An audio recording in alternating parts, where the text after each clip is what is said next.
Hello and welcome to another edition of Storytelling on Orchard Street. I'm your host, Pete Salameda. And with me in the studio is John Pietaro and Laurie Towers. They have been performing together for over decades as a duet or as the red microphone with saxophonist Moshe, I'm going to have to tell me if that Moshe Burnett and Rocco John Iacovone. Thank you. Plus others. Or protest song combo, The Flames of Discontent. Pietaro's latest book, Innocent Postcards, Poetry, Ciphers, Verse, will be launched April 1st, which is right around the bend. He's also an active percussionist and art journalist, and you can find him on johnpietaro.com. Laurie, in addition to being a uniquely gifted musician, is a nationally recognized publicist sitting at the helm of public relations firm New Masses Media, balancing work on both East and West Coasts. And you can find her on laurietowers.net. The pair hosts Beneath the Underground on FMU, a great show, which I highly recommend you guys checking out. Welcome to the studio. Thank you so much, Pete. Thank you. Yes. Thank you. Well, there's a lot to talk about. We have to talk about the fact that it's only audio. There was a problem with the video here, and I want to thank you both for being very understanding. And it's a shame because you're such a good-looking couple, and my audiences are going to have to look for your lovely faces online somewhere. I didn't get a chance to really shave properly today, I so it's really shaved, for the best. and I shaved all around. You jinxed us.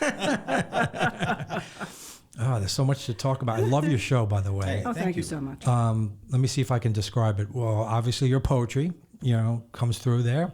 And you also talk about other poets, right? And you blend a mix of kind of like avant-garde, like New York City, avant-garde stuff from like the 70s and 80s, funk, some punk, jazz, soul. Did I miss anything? No, I think you hit it all. Pretty much rolling. Yeah. Cool. And I have gotten to see you perform on stage, and you're a terrific combination. Thank you. I love your bass playing, Laurie. Thank Very you powerful so much. and funky. Thank you so much. You know what I She's thought the of lead. today? What? Do you remember, let me see if I get his name right, Jamaldeen Takuma. Oh, Are you a fan? Oh, huge, and I got to meet him. Okay. Oh. Because when I don't know what made me think of him. I was like, yeah. Wonderful. When I was listening to your bass playing, I was like, yeah. I'm glad you came today. A little bit of Tony Levin. Charles Mingus, Carol Kay. I mean, everybody Right. who, and even guitarist, Jaco Pastorius, Right. obviously, and Eddie Van Halen. I mean, just a lot of... But you play very funky and also kind of Thank you. aggressive, kind of a little bit of a punk edge to it, right? I So like where does that come from? I just think I play for purpose. So if it's Right. what we're doing, and this being a musician, you're like a sponge. You don't Right. know what affected you Right. until it comes out. Exactly. And sometimes you don't have the paper trail for Right. it, and that's fine. As long as it works for the minute, it's great. Right. And so what came first, being a couple or being an artistic couple? Isn't that interesting? I think it was simultaneous. Yes. We actually met at a jam session. Correct, John. I was okay. playing drums, and she wasn't playing bass, just I was singing. singing, yeah. And, we were young, and we started playing music together, and it just went from there. We just started doing different projects together. And I think it's safe to say that somebody even commented the other day about when we worked together in this setting with the poetry and the bass playing as the duo. Somebody said, wow, like that's so deep. It was a lovely thing to hear. It You was. two are a couple, Yes. and you have this incredible understanding of Yeah. each other. And I Right. said, that's exactly right. Right. We are immediately, I know where she's going. She knows where I'm going. When I take a breath, if I can't, I try not to wear glasses on stage. If I can't quite see Right. my own poetry, in the reading, she knows when I'm slowing down for one reason or another, and and then takes over, and we keep trading back and forth that way. So when you met at the jam session, did you jam that night?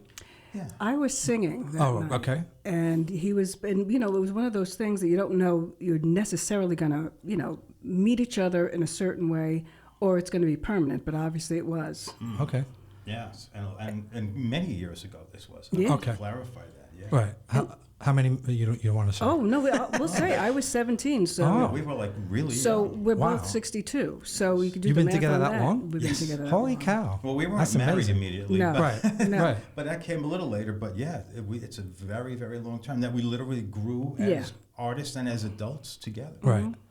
Were you doing poetry at that time also, or? Well, I was always a writer, Uh-huh. but I never thought to. I mean, some of the poetry experiments I had, they're better left in the drawer.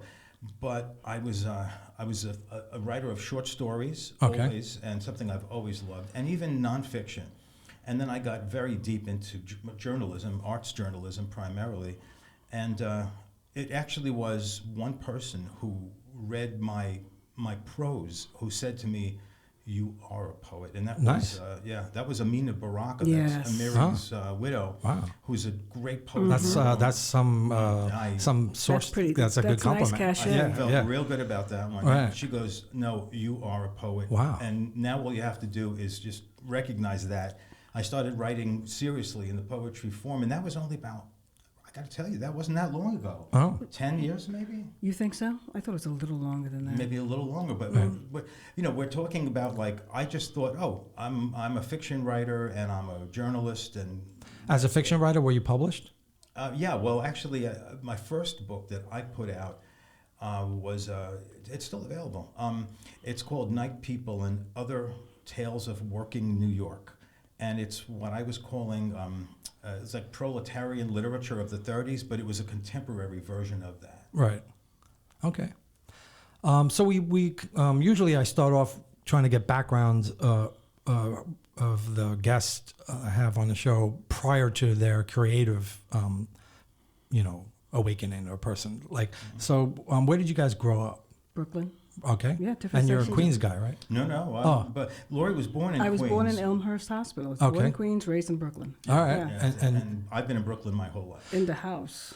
Because we have a mutual friend, John Carpente.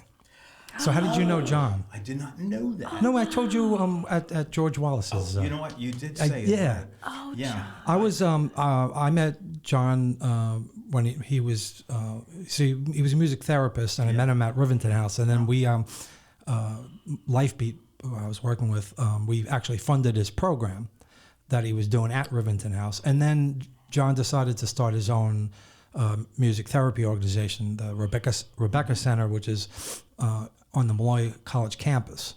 So I was the founder and board president with the Rebecca Center. Oh, wow. My wife did the logo and I had everything. no idea. How cool Right. is that? Yeah. And then somehow I saw you comment on one of his posts, and I was like, oh wow, it's a small world It sometimes, is. isn't it? Oh, I Yeah. love Right. that. Not that small, or maybe Right. smaller, because here's the thing. I worked in social services for Right. quite a long time, and then And in what capacity? caseworker. Okay. I worked for the city, and during the AIDS crisis, and it was a rough time. And then I decided, I was able to go back to school for just a year and get Right. certified as a music therapist. John and I were in school at the same time. Oh, is that how you met him at NYU? No, he went to NYU later. Oh, I see. I already had a master's in education, so we both got our bachelor's, which is all you needed at the time Right. for certification in music. Master's therapy. in therapy, music therapy. But you only needed a bachelor's at Right. the time. So John went back a little bit after when he was done with his bachelor's. I started working immediately in the field, and Rivington House is where I worked, and I was there for 3 years. What years? Well, John took the job over from me, as far as I remember. Wow. Okay, so I worked for Lifebeat, and we used to do a show every Thursday night upstairs. See that, and I don't think that was happening when I worked there. Well, it would have been. The first 3 years they were open is when I was there. Oh, so what year do you remember? 92 or 3? Okay. And then, so yeah, it was either 92, 3, and 4, or something like that. And then I ended up moving on to. Okay, so I came on board after that. So Okay. I did. I used to bring musicians to play there. Oh, that's cool. Not just there, St. Vincent's, St. Luke's, Roosevelt Hospital. What's the one on? Anyway, it was a bunch of Terrence Cardinal Cook. Oh yeah. And I got musicians to volunteer to go into these places. And in the 90s, AIDS was still a very devastating thing. And Absolutely. Yeah. so we have that connection too. Wow. That's really. And cool. we're both drummers. Yes, it's really. Yeah, interesting. we have so many connections. It is. And John, by the way, we worked when we were in school we were actually going to school because I couldn't afford NYU. Right. And I figured I already held a master's, so I said, something, let me go to this school out on Long Island where John went, and that's Malloy Malloy. College. Right. And I, by the way, I grew up in Rockville Center. Oh, did you really? Oh, then, well, it's So I was really very familiar with Malloy College. Oh, yeah. very cool. Yeah. Well, we were there together, and then there was a summer program, the Anchor program, that takes place out on like Lido Beach. Oh, okay. Way down Sure. on the end there. I've been there many times. Yeah, it was really In my nice. youth. And John and I both worked there as music counselors. We were Okay. working with the population of it was both children and adults, and there was a lot of different levels of people having a disability. Mostly it was folks who had learning challenges, learning disabilities, that kind of thing. But then there was some that were more profoundly disabled, and it was a challenge to do this. Sure. I worked with mostly adults, and John worked with, I think he worked with the kids. I can't remember. Right. And anyway, but we did a big music festival. I've always organized big Right. events. Okay. And he played guitar, and I was playing a drum set that was donated by the Long Island Drum Center. Oh. And The Long Island Drum Center was in. I can't remember. Was it Merrick? I don't know. Well, I know Because I it's think the I got guys my there. first drum set from them. You them. probably did. Yeah. They lent us for this 2 days that it took. It was just wonderful. They lent us a drum set. I just brought my cymbals and snare Right. drum. They also lent us, because they have a section of that for amplifiers and other equipment. They lent us a couple of amps. So John came as the guitarist. A friend of mine who was a keyboard player, who was a music teacher. Right. She came and she played keyboards. You weren't playing bass, were you on that? No. No. Okay. For some reason that didn't work out. But anyway, all I know is that it was just we had this little band and we were backing the kids up. And it was totally different Right. than when they just used records and they sang along the records. I mean, totally different. Sure. And we had this one young lady who, very meaningful when you're going through things like these clients went through. I will survive, and we're backing her on this, Right. and she was crying. Wow. And that was the kind of Yeah. beautiful Yeah, occasion. that's what you Sure. want. Yeah. Wow.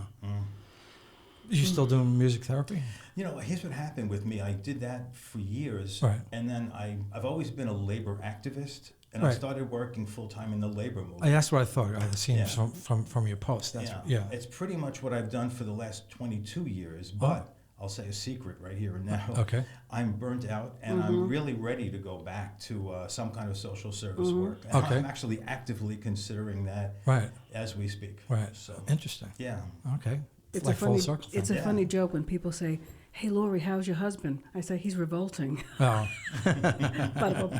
But That's a revolting development. so you're a comedy duo also. I think you have to, or drink. It's one or the other. Or both. So who plans the music, or do you do it together on the radio show? Did we say whether we announced where that was? Well, yeah, we actually you mentioned the name of the Yeah. show, Beneath the Underground. It's Right. streaming on WFMU's Sheena's Jungle Room stream. Right. But it's not also on FMU live on Wednesday. It's live if you go to Right. the stream. Yeah. It's a Right. live stream, and then after that, it's on the archive. The archives. So, what? Okay, so there are shows on FMU that only go stream, and it's not on the regular. Right. That's right. Okay. Exactly. Right. We're not on Exactly. FM. No. Yeah, right. Yeah, there's about 3 or 4 different live streams out of FMU. It's a very, Right. very hip station. Oh yeah. Oh yeah, I've been I was on FMU a couple times. Really? I was a guest DJ with Wild Girl. Do you remember her from the Sounds familiar. 80s into the 90s? Yeah. Yeah, she did she played like garage, and she also talked about NASCAR, like racing and stuff like that. Yeah. Okay. And then I was in a band called Styrenes, and we did a live show. Oh. Yeah. Live A show live on set. the I mean, air. a Yeah, live set. Yeah, that's live very set. cool. Yeah. Oh, that's nice. Yeah. Yeah. So, do you write poetry or other? No. No, She's no, a very no. good writer. She's just being. You know what? I use my writing for publicity and stuff that we have Right. to do. But as far as poetry, no. Well, it sounds like you're really active. Your job is a very Oh yeah. stressful, time-consuming thing. You know, It's- time-consuming the stress I love. Okay. I love it because if I have downtime, I think, okay, I either forgot something or I did something wrong. Right. I love movement. But how do you I get the love energy movement. then to be a performer too? It must be. You hard. know, you pull it out of somewhere. Right. And you know, when you like, this is the beautiful thing about Right. this, when you like what you do, it's not like work. True. You know, you just enjoy every minute of it, and of course you get exhausted here and there, but I enjoy it. It's wonderful. I always say I live like a rock star. Right. I'm enjoying life. Right. And what's the bi-coastal thing? Like, you have to go back and forth? Or? Oh, no. But what the beautiful thing, the only good thing that came out of COVID is you could dial in anything. So I have clients that I represent on the West Coast, and unless there was a big event that I would have to be at, I could Zoom. I could just, so you're always there. You're always, you're just one tap away from everything. Got it. So we're already 15 minutes into the show. I had a feeling like we would be very comfortable talking, but why don't we hear some of your artistry? Well, you know what? I'll play. We often perform as a duo, but the recordings that we've done, and these are for the ESP disc label, there were 2 under the band's name, the Red Microphone. And in this case, the Red Microphone is not just Laurie and I. It is the 2 saxophonists you mentioned, Moshe, Burnett, and Rocco John Iacovone. Plus, on this particular album, we had the amazing trumpet player and multi-instrumentalist, Mac Golahan. Thank you, Mac Golahan, who his career goes back to the 80s, and he actually worked with Bowie and Blondie and Buddy Rich's big band. No kidding. He's an amazing studio player. And he got to be a friend. And, it's a good friend to have. I'm telling you, talk about friends in high places. And I said, hey, Mac, would you be interested in coming and doing just one cut? And he goes, yes. Nice. And he never left. He stayed in the studio. Awesome. So he's on the whole album. Nice, man. Cool. So, and you play percussion on the album? On certain cuts, I do. Mostly it's hand drums. Right. But the album before, I'm playing drum set and reading the poetry at the same exact time. Get no way. Really you're reading hard. while you're playing drums? Yes. I tried that. I just can't do it. Well, it's a lot easier to do it when you're not using all of your limbs. So when I'm doing hand drums, it flows. But the full drum set, I will tell you, it's a challenge. It really is. Yeah. I'm going to play a little bit of... Do you memorize your poetry when you... No. So it's really hard. You have to... Yeah. I actually had it on one of the tom-toms in the studio. I did. I tried it. It's not easy. Yeah. Okay, well, let's hear it. Yeah, well, this is from the latest album called A Bleeding in Black Leather, so named for my latest book, not the one to come out, but the one that came out 2 years ago. So this is A Bleeding in Black Leather, Phase 1, because there's 3 phases of it, and basically, because we're here on Orchard Street, we are in the Lower East Side, deep into it, this is basically a history of downtown. That's what A Bleeding in Black Leather is. Okay. So here is Phase 1. The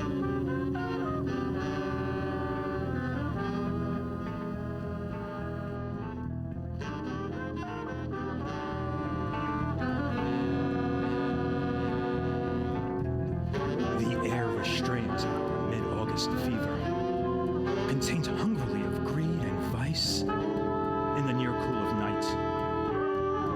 First Avenue dreams, though restlessly so, during what now passes for the after hours.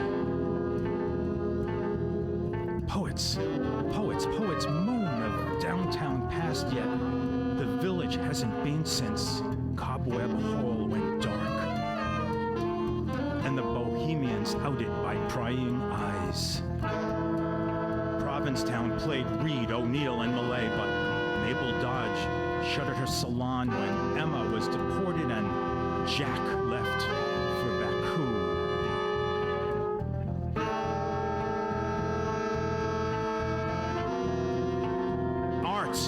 Art was a weapon, and the masses anew, and cafe society bristled in blue. Strange fruit hung over Sheridan Square, and daily workers shouted for freedom from want, freedom from fear, freedom from want, freedom from fear, and Woody and Pete sang songs for John Doe. Cultural the rebel, the seer entombed.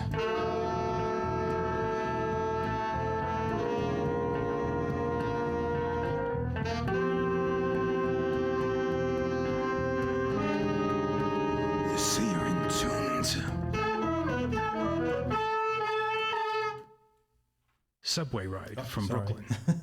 That was intense. I love that. Whoa.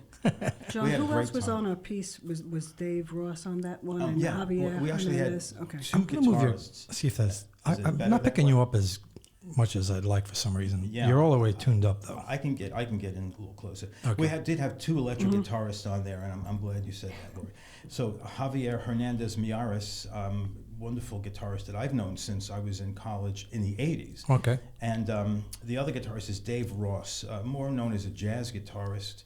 So when you hear certain lines that sound sinewy, that's Right. Dave. Okay. And the stuff that Well, has I a was thinking the slight bass ease in it. line is also like that, drive-in, but, Yeah.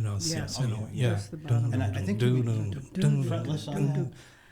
What was it? No, I was on the Hafner. Oh, that was the one. Hafner, That was the okay. Hafner, yeah. Yeah, Laurie usually plays a fretless bass, but Okay. which is my favorite. Right. But she mixes it Yeah, up. that was the Hafner. Right. So, Yeah, so that's a great track. thank you. The poetry, the music is Yeah. killer. And the music was Rocco, composed, right? Rocco Iacovone. I said to him, "Can you write me something?" And I gave him all three, like I say, phase 1, 2, and 3, which literally goes through the history of the Lower East Side, starting from John Reed and people like that in the salons and all the way up. And he came up with this. Right. So then I said, okay, now for phase 2 and 3, we need to just vary it. So Right. he wrote all of that in phase 2. And if you want me to keep going on that track, we can, or something else is fine. Either Right. way, Well, I don't know. I'll leave. You it up to choose. You're the guest. Should we just do phase 2?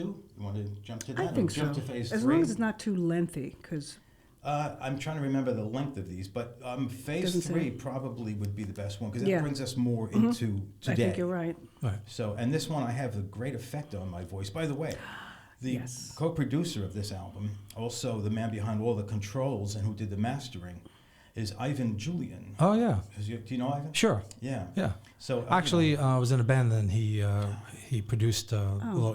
little thing we did. We never released it, did we? I don't remember. I don't think it ever came out like on CD or vinyl or anything.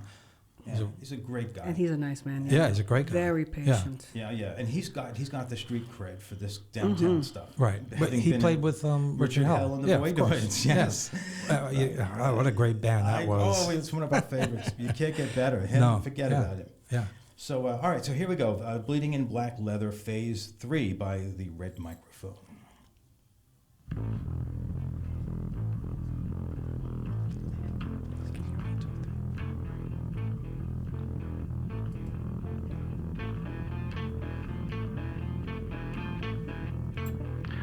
Burnett and de Kooning forged Bowery mystique, but the loft's birth by Sun Ra, closet high modern oblique, O'Hara and Jones, Corso and Waldman magnetized blackened skies, and Eiler, well before the waiting, cried out new blues, heart of raw, as the eyepiece bookstore and pubes of poets of poets of pubes of poets offended decency, nascent fugs killed for peace, yodeling yippee.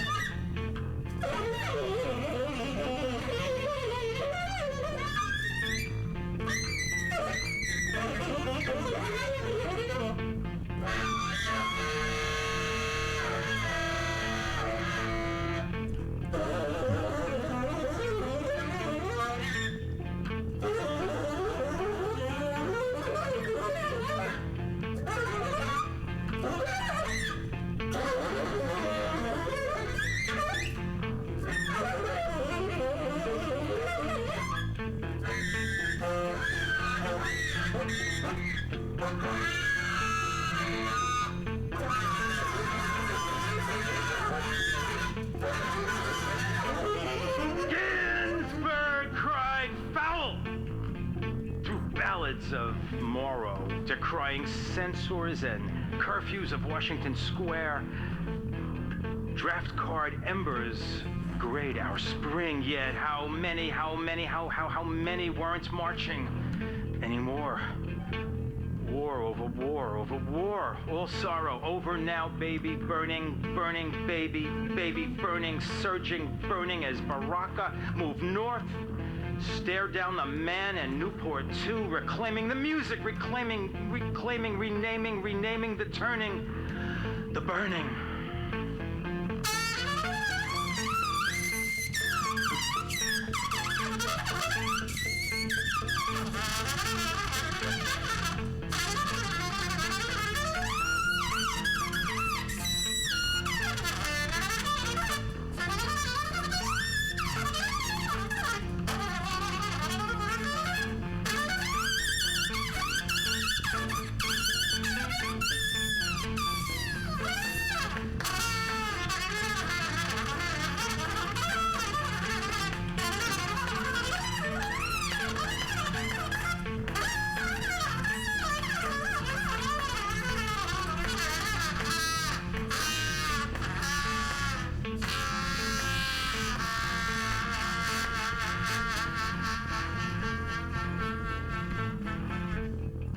And then Stonewall boiled.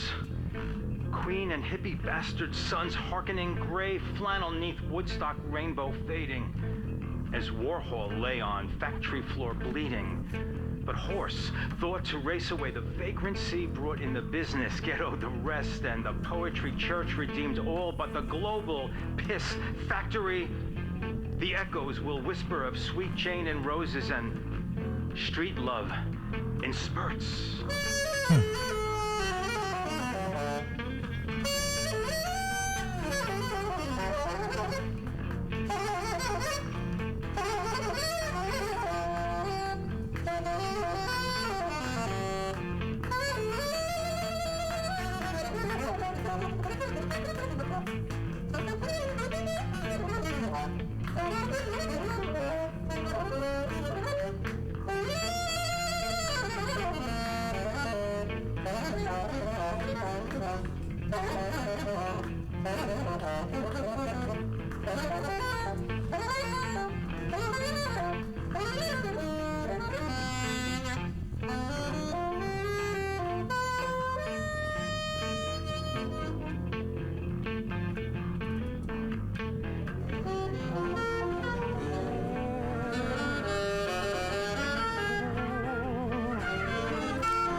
Embrace fingers, exaltation, rise in the moon,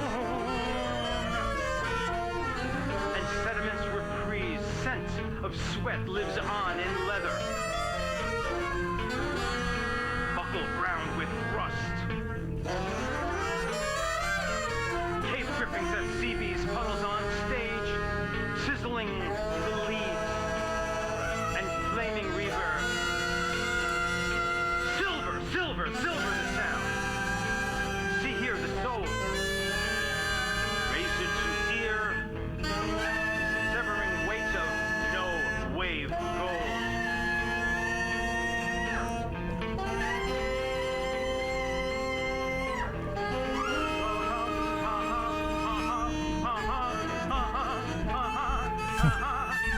As artists sang. Gospel on alphabet's cusp. La mama, no Rio, deflected de novo. Chris Dora reflected die, yuppie, scum, and stockholders and whores bent down for act up. The riots were time, tempting old valor, masked with religion, a prayer for the bomb. Hoo ha ha, hoo ha ha, hoo ha ha, hoo ha ha, hoo. A prayer for the bomb, one with night air repelled by miasma. I seek only the root to revealed.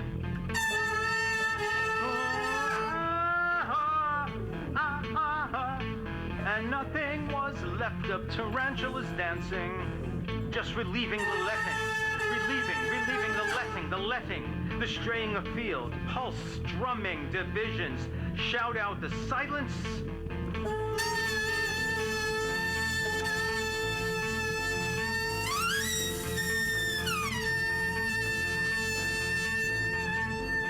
Distortion of passion and amplified steel.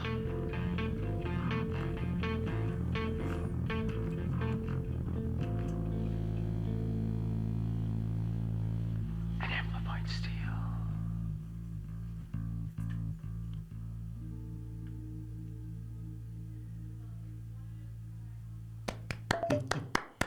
So, do you write poetry, like, for a piece like that, you're writing the poetry specifically for this, or was it a poem you had already and then said, let's put music to it? How does it go? Well, I actually wrote the piece, but I knew the kind of thing I wanted in the background. Right. And as I was writing it, I realized it's too long to have. I mean, that was a pretty lengthy piece, and the one before it's even longer, and then the first phase is short. So I decided, let me break it up accordingly, and when I asked Rocco to put down the music, the rest of it was improvised. I mean, he had that basic tune which ends on the phrase bam bam bam. You know, the rest of it was all improvised, and they would look at each other and just those chords they were playing. There was nothing. You know, I was inspired by what they were doing, and vice versa. Right. Yeah, there's a lot of give and take there. Oh, totally. Definitely. Yeah. And you hear Like the difference in sound. The Steinberg was on that. I was playing the Steinberg on that one. Yeah. So you got that fuzz effect. Yeah, which I really like. Yeah, needed for that. Yeah. What's the influence for you, for the both of you, for this? Like, you know. You know, I guess because I know him and because I know his work, I know this was going to be a little bit more on the darker side. So I put it in the hands of Rocco, who came up with this, and he was very specific as what he wanted. So I really didn't have too much area to explore. That was the line for this. It was like down, and that was it. And you couldn't. And you know what? That was enough. That was just perfect for. It was just the bottom, the string section, and that was the hardest thing I had to do because there's a tendency to want to go out. But the three of us, it was Dave, Javier, and myself. We couldn't trip each other up and turn the beat around. So there were a couple of times after a while, you just go on automatic pilot. It's almost like trance. Yeah, and then, oh, wait, and just look at each other. And that was what, how many minutes? I didn't notice, but maybe 7 minutes of just that. Except for one thing. And that's one of the hardest things to do as a musician. Yes. Right? Repetitive thing. Yes. Yeah. But there were points when the three of you at different points turned the beat around, which was great. Right. Because it didn't matter. You know, everything was flowing in a different But again, way. the eye contact was there. You We're all wanted in the to lock same it in, room.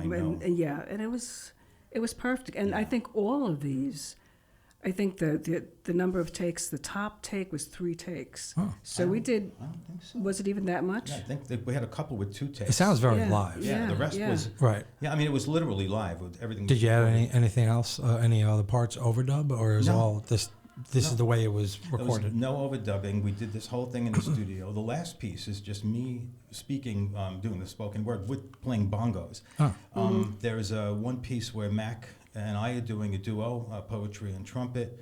I'm just sorry that Laurie and I didn't do any duos in this, you know, because I realize now how much that would have added to the And don't variety. forget you did a duet with Gwen. On the prior record. Oh, the prior. That's right. Yeah. That's right. Yeah. Yes. Yeah, so, you know, we try to keep it, because it is heavy. The sound is heavy. It's very thick.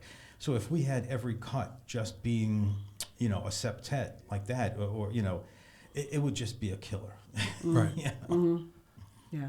So generally speaking, you write the poetry, and then you read it, or Laurie reads it, and then Laurie, you come up with a part. Generally speaking, for most of the stuff you do. You know what I love, Pete? The thing that we do is we have there's certain orchestration, and there's certain things that we do consistently, but it always turns out differently every time. Right. I mean, and it's just the mood of the day. It's just the mood of his delivery. It might be a little off. So I mean, I try to follow his lines and go out and meet him back. So I think I love the fact that it changes so much. Right. So and that's the thing. There are certain things that have to remain constant that we do. But the other night we did a piece, and it was different than the last time we did it, and it's great. And that's I think that's it's exciting. And if we're excited, and we're not doing everything by rote, the audience is excited. True. And That's I love that. It's all the edge of the seat. And I'll tell you, the other night, which she was just referring to, we were at the KGB bar. Okay. And I have a few pieces in the new KGB bar literary mag. Nice. So the guy who runs that, wonderful guy, Carrigan Miller, you may know. He's somebody you should definitely would love to have him on. The place is a great place. You'd love it. Yeah, the KGB bar is just incredible. Right. And so he invited me to come and do a couple of pieces, and I said, well, I want to bring Laurie, and he took it as, oh, Laurie's my accompanist. Oh, and he announced it that way, and I said, just want to clarify. Right. We are literally on equal terms here. When we work as a duo, it is, we accompany each other. Right. And we play in and through each other's lines. So. Right. So it's totally improvised in that Right. regard. Yeah, so I do something with guitars. You saw it, right? Oh, yeah, that's right. It's Fred Argenziano. We've been friends since the late 70s. We were both drummers, and now he's really a guitarist and I'm a poet. We don't really, either of us are playing drums. But we're a little different. So I come up with a poem, I send it to Fred and say, come up with something. But the weird thing is every time every time.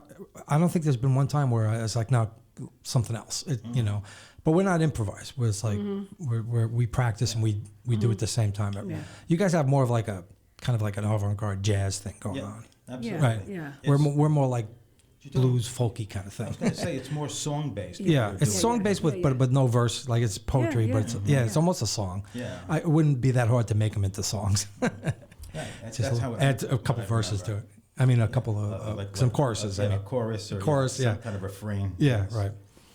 Do you ever play outside of this as a bassist? I don't have time. Yeah, I was going to say you probably You don't. know what? And I love it. And Yeah. I love it. But, I always say, I love being on stage and I love everything afterwards. And then I go back to my regular life. Right. And then when I'm needed, I go right back in it seems like you guys it. love playing together. Oh, yeah. And It's a why blast. do something else where you Yeah. got to be with other people? It might not be as much fun. And Right. it's a wonderful thing that we have. And anytime there's a duet or any musician you play with or any artist you work with, you got to feel safe. You got to Right. feel trust. I totally agree. And that's Right. what really makes the difference. Right. Because Sure. things could go wrong. Right. But he's got my back. Right. I have his back. And we always land where we should. And Yeah. I think that's great. Yeah, it's like me and Fred have been talking about. Well, maybe we should get other instruments. Sometimes Mm-hmm. his nephew plays with us, but then I keep thinking, we work so great together. I agree. You get somebody else in there, and it might change it. And it might be like,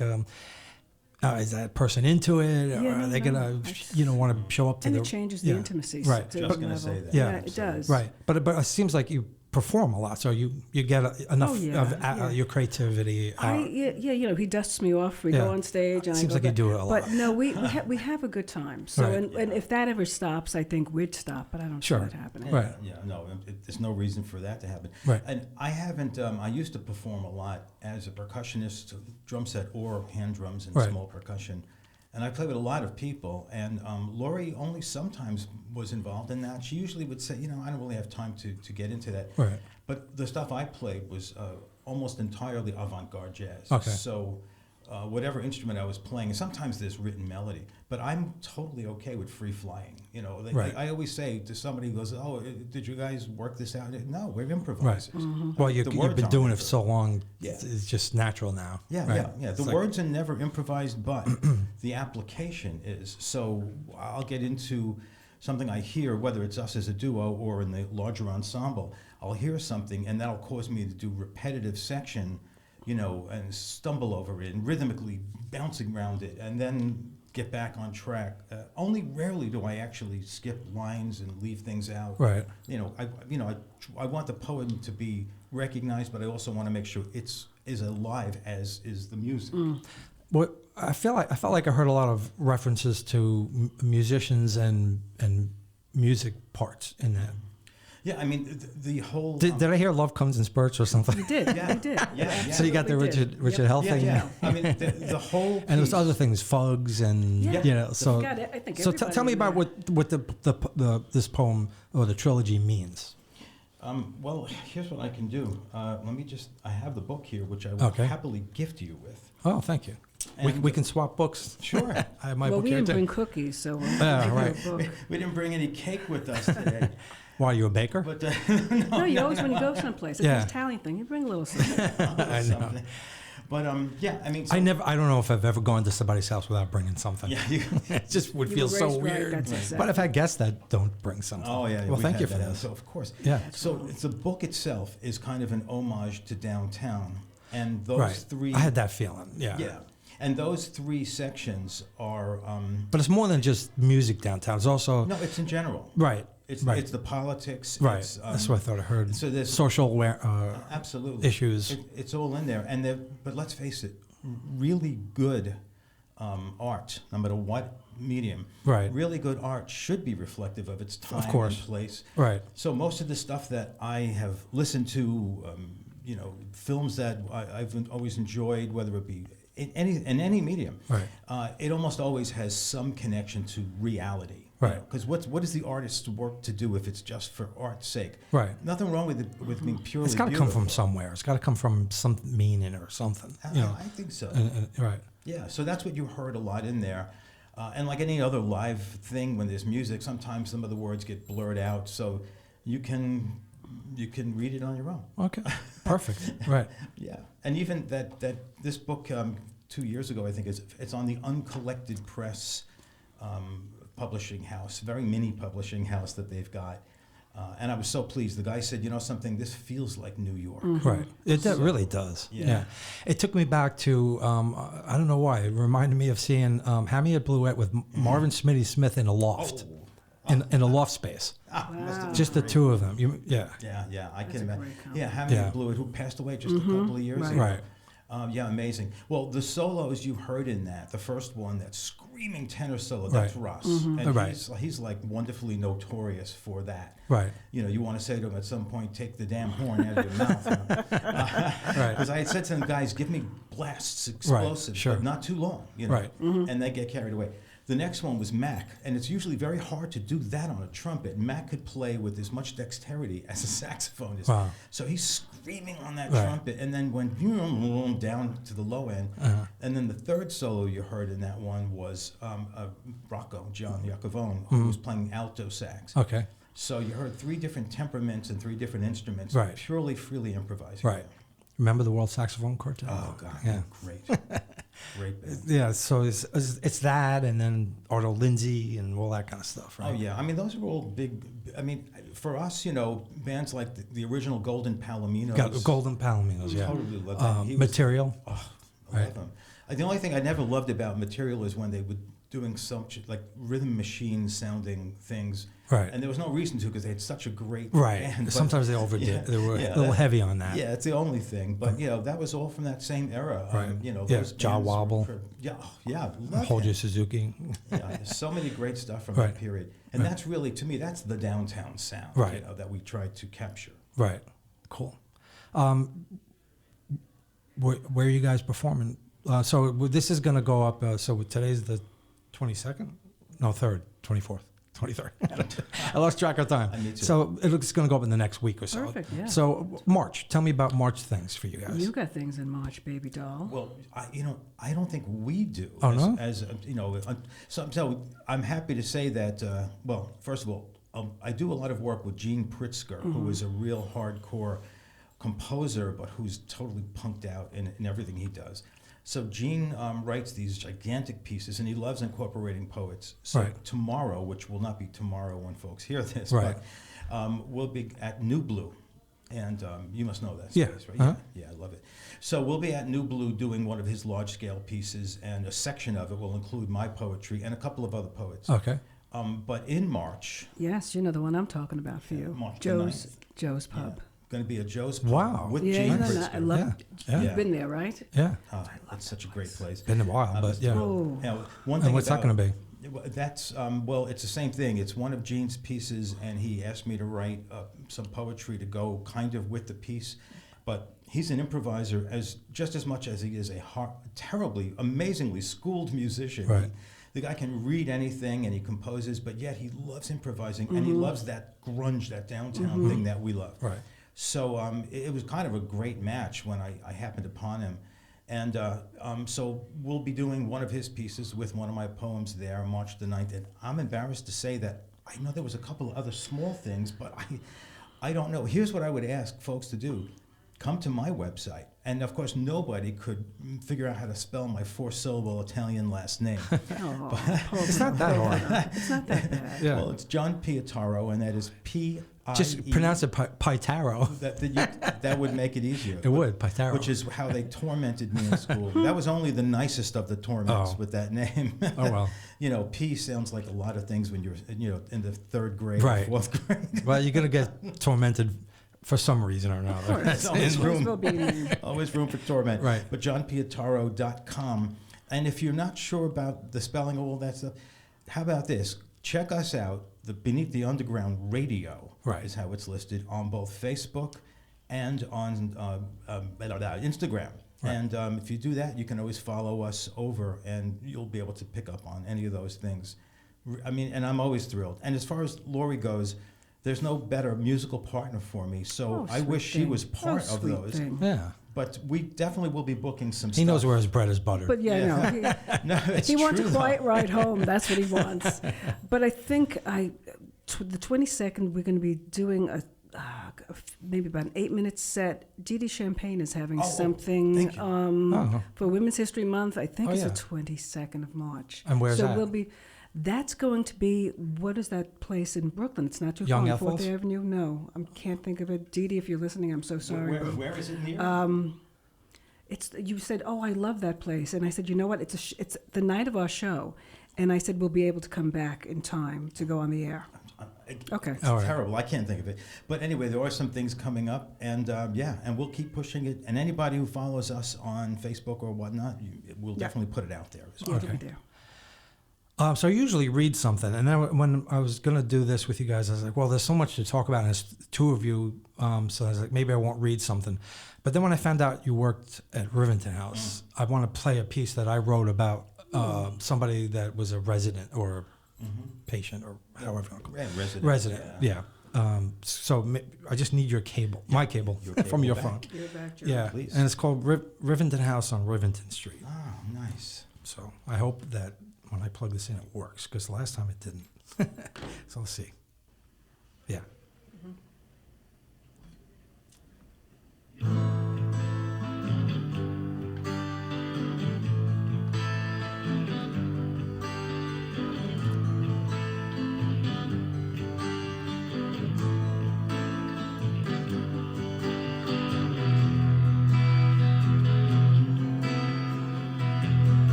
With his gloved hands, he smacked the plate-sized button, and the front door of the residence automatically opened. And he wheeled himself outside, out the door and down the ramp, and up the block to the park. It's not central, but it had trees and benches, and sometimes pretty girls flitting by. It took him back when he was young and had game. Now he was stuck in his chair, watching life on the Lower East Side leave him behind. He didn't recognize anyone anymore, and he missed the old days.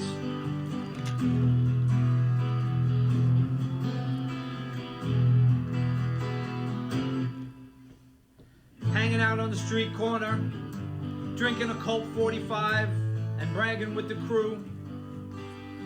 They are long gone, and Jimmy's Corner Bodega was now a fancy boutique. He quickly gulped down his Bustelo, afraid some well-meaning hipster would toss coins in his grind. No, he didn't take handouts, at least not that way. And yeah, he lived on the government's dime, but not by choice. Not by his choice.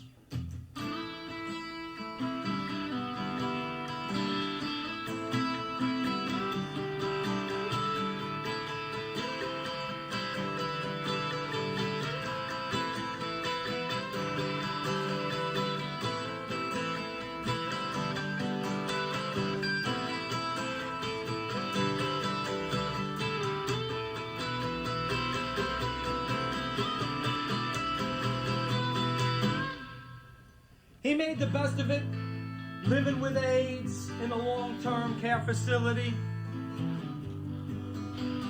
Despite the hanging beads and the colored lights and photos of his angel plastered on his wall, it was just a hospital room when you get down to it. Been 8 years and he can't even remember how it came to all of this, or he was really good at forgetting. He opened his sketchbook and drew gods and heroes and a place much better than this. Time was suspended as images filled the clouds and the pencil moved across the page. The minutes of the day chipped away.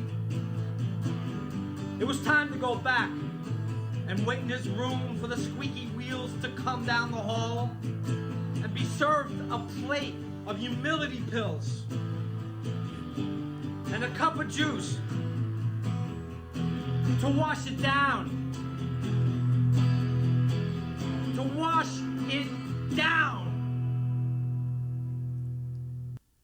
I don't know. It was He had he was in a wheelchair. He was a Hispanic guy. He had always had a lot of jewelry on, like silver and jade. You know what I'm talking about? It's hard to say. And he did 'cause draw. a lot of And folks yeah, I know. It's such a description that. Sadly enough. Yeah. That was an intense time. Yeah. Do you think about it sometimes? I think about it all the time. Right. My principal job was in the day treatment program. But when I got started there, there was only 3 residents in, so they said, well, so you really were there in the very beginning. Yeah, I think it was like the 2nd month or the 3rd month maybe. Okay. And they said, we don't have any day treatment running. Would you mind, you're being paid, so work in the units. I said, of course.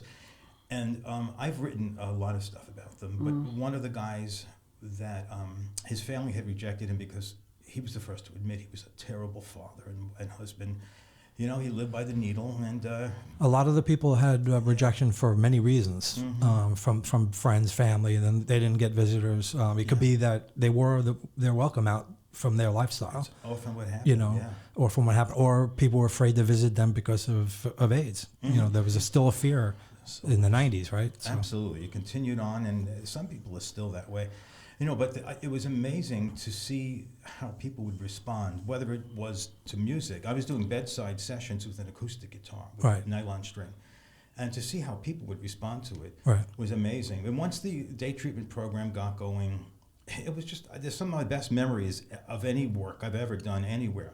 And Laurie was so inspired by that when Rivington House and the Village Center for Care, when they opened up a program in Brooklyn, in Williamsburg, she started volunteering there. Coffee Street, in Red Hook. Right. Did I say Williamsburg? Yeah. Red Hook, Right. absolutely. And that's when Red Hook was Red Hook. Yeah. You would get off the bus and there'd be gunshots. Sure. And it's now it's one of the most expensive places to live in New York City. It's crazy. Yeah. The minute IKEA came in there, that's really it. Yeah.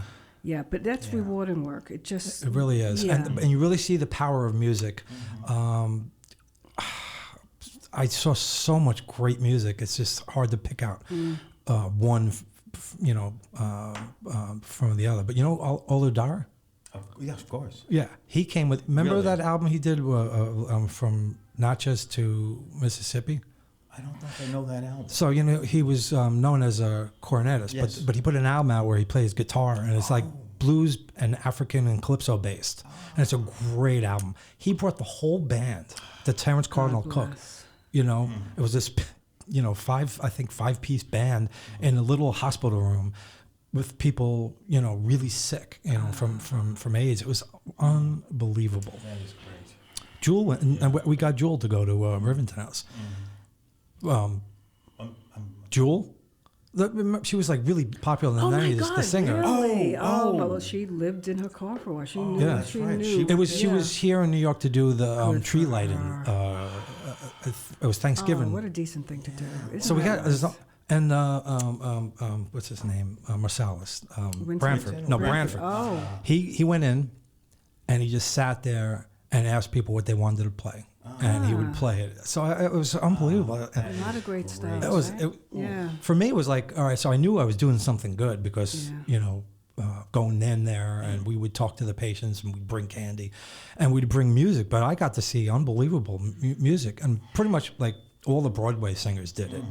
Yeah. Yeah. And it's like to hear a Broadway singer and just a slightly out of tune piano in a small room. Right there in front you of realize what great singers they are Yeah, when you their hear it like instruments that. are impeccable. So Does Life Beat still exist, or did it? I don't think so. I think they might in a very small, capacity. Yeah, I'm not sure. When I used to do a lot of the referral stuff when I was in the day treatment program, and that was one of the organizations I had reached out to, but and nothing ever happened. So I'm so glad that you ended up bringing it there. Right. So we got say 4 or 5 minutes left. First of all, is there anything else that we didn't talk about that's important to you guys? We covered everything. Yeah. And nicely. We could have gone on for 3 hours. Appreciate this so much. Thank you. Yeah. And we mentioned April 1st is when my new book, and again, that's Innocent That's Postcards. a very important thing to highlight. Yeah. I'm very psyched about this. And where will people be able to find it? Well, it's through Roadside Press.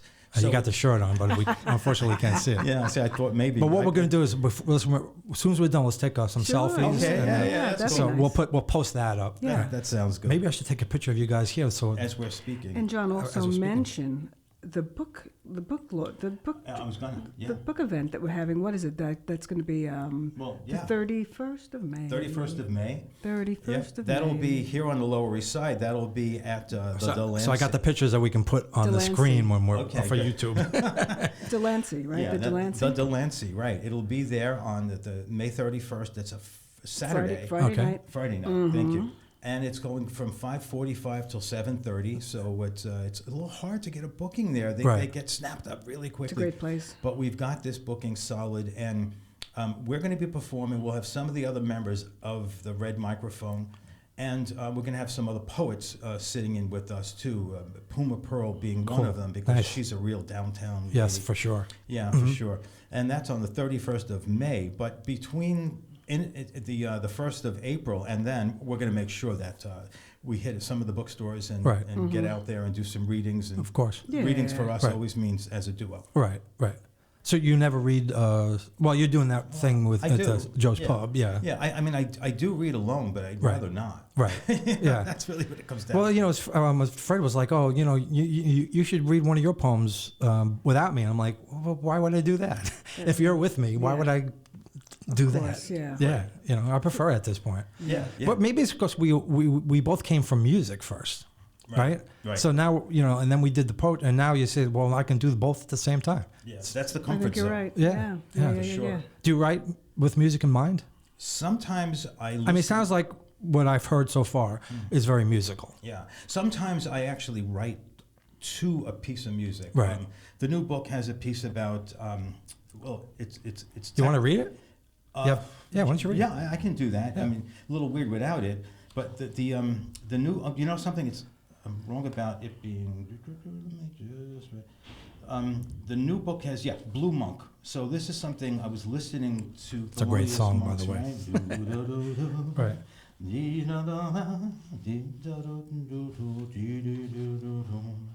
I was listening to that over and over and over again as I was, Da-da. and that's kind of what first propelled the whole piece. Okay. Until I get the actual book in hand, though, I've got to dig through this paper version of it. And the other night, we were sitting at the bar and stepped away for a minute, and I don't know how it happened, but my proof of the book from the publisher somehow walked away. Oh no. I don't know how. There was a lot of bourbon happening that Right. night, so anything. Somebody has a collector's item. I don't know how it happened. It was the strangest thing. And damn, And baby, we didn't use up our 4 minutes. well, I know. I was trying to find that piece because I just mentioned it. How about I do something else? Yeah, Because sure, do- I'm concerned about Hey, why not? Time is using what's up indicated. too much of the time. Because I think this might be an incomplete copy of this, and that's Okay. the problem. Right. But let me just find. Here's something that was not written to music. So that's how I'll differentiate it. This is totally out of order, but this is something that I guess I don't want to. We'll end this with a fun thing. Bourbon on blue collar ice. Scent of bourbon on ice, slice of orange, possibly, sits on tongue and nose as distortion paints the road and arrows point on afar. Fading airwaves and echoes of Bowery at Bleecker, smoking Hammond still calls to the least of voices, 48th and 8th. Tones displaced, post-Orwell demanding, harmonies beyond meters, pulses unfelt on any wrist, wrested from old jukes, lost to decades of turbulence and rage when blood too flowed to uproarious babble. Blurred beats, mesmer phase, we never cried out who and why, but the skies bear witness. There wasn't an America so knowing and so of the populace, regardless of what Jefferson wrote and signed, denied. Here, reverb's echo plasters streets beneath. And what is left of Burroughs Bowery? What became of Alphabet City? To hell with the power and eat the rich through days of Reagan and Bush and Trump's autopsy. All right. I remember the night you wrote that. Yeah. I remember that exactly.